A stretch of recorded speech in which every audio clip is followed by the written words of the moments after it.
Hey YouTube, here are the top 5 things Google has to improve with the Pixel 5.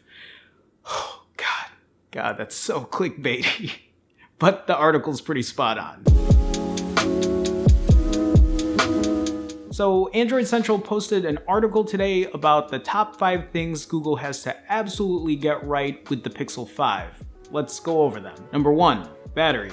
Yes, yes, and yes. And Dylon. Dylon.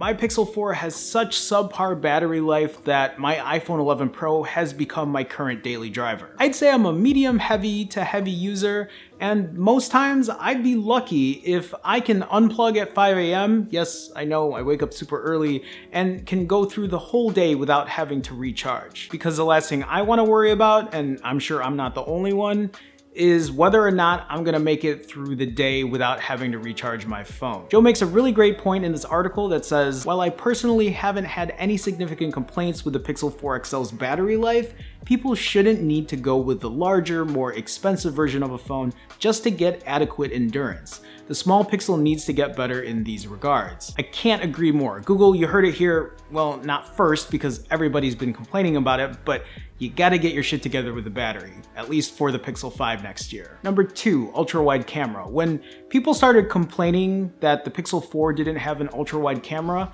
I kind of shrugged it off. But when the iPhone 11 Pro adopted it, I found myself using it a lot more. Like way more. So much so that I look at it now as kind of a must-have. Ultra-wide camera on the Pixel 5. Let's do it, Google. Number 3, better storage options. Now, 64 gigs I will say is plenty fine for me, but just because I'm cool with it doesn't mean that you gotta be cool with it. Joe points out in his article that for a flagship phone, there should be a 256 gig option, which I can't fault at all. You know, the more the better. Again, it's not the end of the world for me, but I totally see his point. Number 4, improved motion sense. If you're not familiar with what motion sense is, it's a feature on the Pixel 4 that lets you control your phone without having to touch it, which in theory sounds great, but there aren't a lot of uses for it. Really, the big one that I found using when I did use it was to kind of just wave your hand back or forth to skip or go back a track on Spotify. I actually used a similar feature on my Moto X back in the day where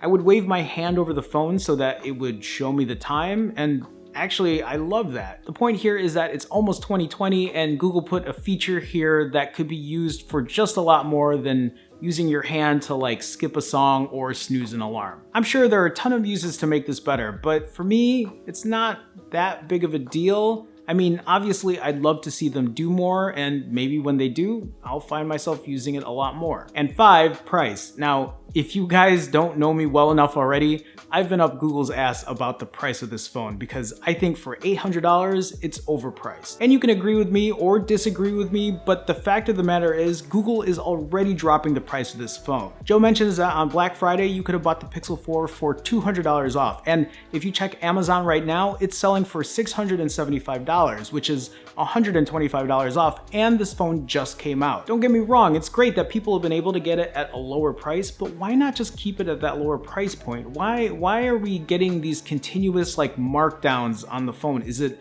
a marketing thing here? Because I just don't think it's the best way to go about it. Really what I'm trying to say is that if Google wants to make an $800 phone, it has to be worth it. Google, it has to be worth it. For me, when it comes to this list, it's really just 3 things. 1, the battery, 2, the ultra-wide camera, and 3, the price. The other 2 things I would love to see improved upon, but it's not a deal breaker for me. Guys, again, if you like this video, please consider supporting me on Patreon. Your support helps me make these daily videos. It'll help me buy new phones so I can make camera comparisons. For just $1 a month, you'll get a shout out and your name in every single one of my videos. Plus, you'll get full access to all my behind the scenes posts on Patreon. For $3 a month, you'll get high quality Phone Jerome stickers, plus all the $1 perks. Anything more will get you entered in various giveaways I have planned and more. I've left the link to my Patreon in the description if you'd like to check it out, or just go to patreon.com/Jerome Ortega. Finally, check me out on Instagram at Phone Jerome where I post daily, and on Twitter at Phone Jerome where I don't post daily, but I should.